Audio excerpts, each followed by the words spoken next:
Hey beautiful souls, welcome back.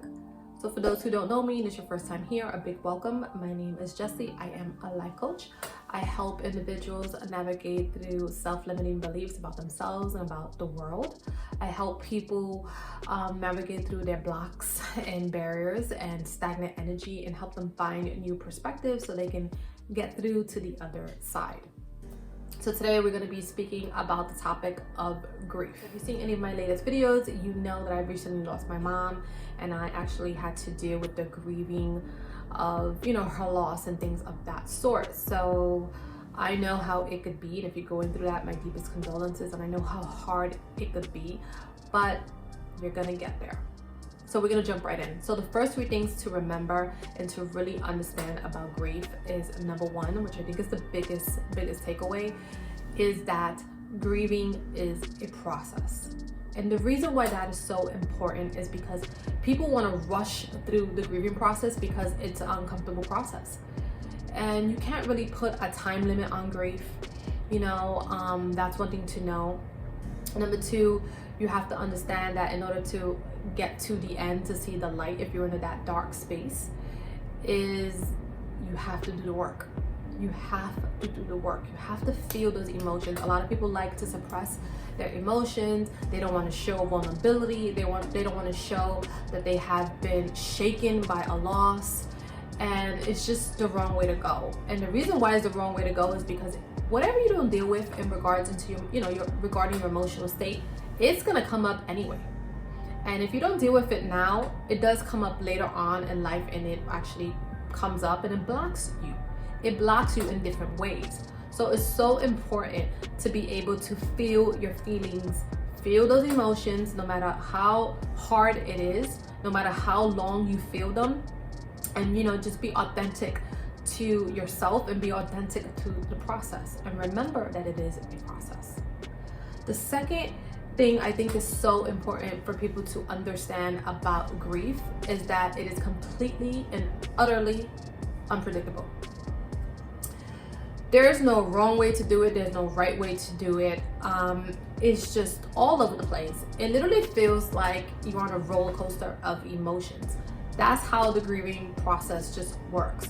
Some days you're gonna feel totally fine, like I got this, I'm moving on, I'm letting go, I'm fine, I have accepted it, and I'm good. And you're gonna feel like that.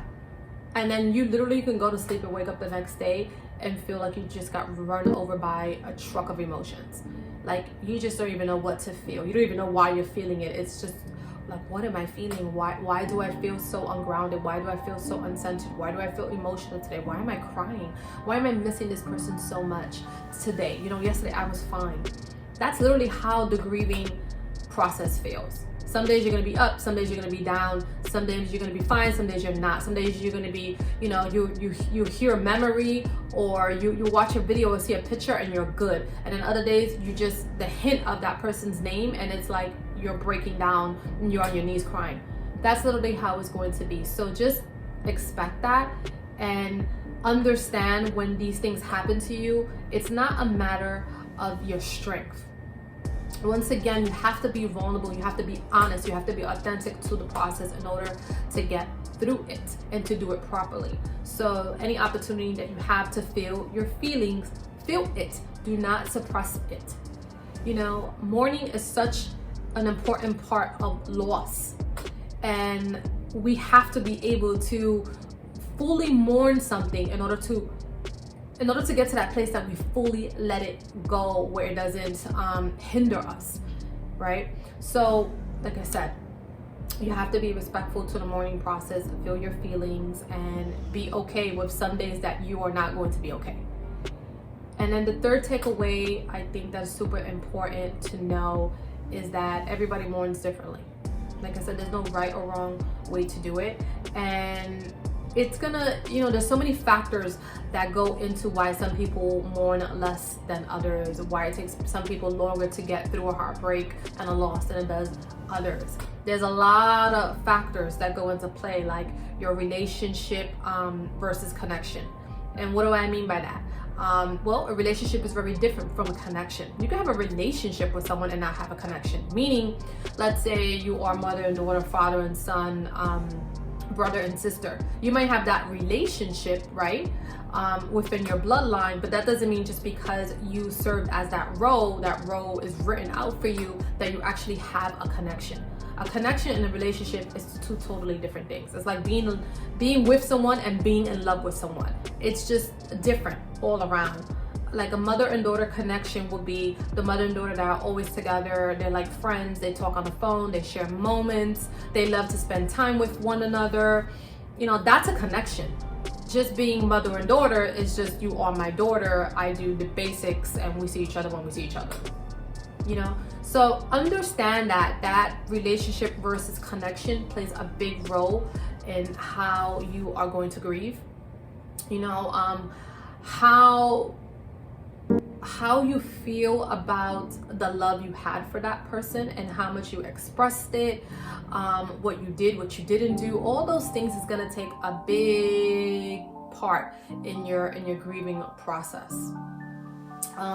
So like I said, it's going to be different from person to person. Everybody is their own individual person. Everybody has different connections or relationships within their lives. So it's going to be different. Some people grieve for weeks and they're good. Some people grieve for months and they're good. Some people, they go through the grieving process for years. They grieve for years. So it's always going to be different from person to person. So those are 3 things to really keep in mind about grief and the grieving process in general. So 3 other things you should keep in mind with the grieving process is there's 3 areas that will help you in your grieving process. So if you're able to hold on to these 3 things, you'll be in a better state to be able to deal with the grieving process. And the first one is going to be your faith. Having faith in yourself, having faith in a higher power, just having faith that you're going to get through it. Faith and hope are one of those things that you really want to try to hang on to as much as possible. The second one is going to be your spirituality, which is actually very different from faith. Your spiritual practices, your spiritual beliefs, your spiritual perspectives. Having a good sense of your spirituality is going to help you get through this by leaps and bounds. Spirituality is just such an important thing to just have in your life, just in general. So if you're not a very spiritual person and you're going through the grieving process, it might be good to start getting accustomed to some spiritual practices just to help you keep the peace, help you keep grounded and centered, and help you get through the process. And the third thing you want to hang on to when you're going through grief is your inner strength. Your inner strength is what's going to help you get to the next phase of the grieving process. You have to have that inner strength that you're gonna get through it. So faith, spirituality, and your inner strength, those are gonna be the main 3 things you're gonna have to hold on to through the grieving process. So let's get into it. So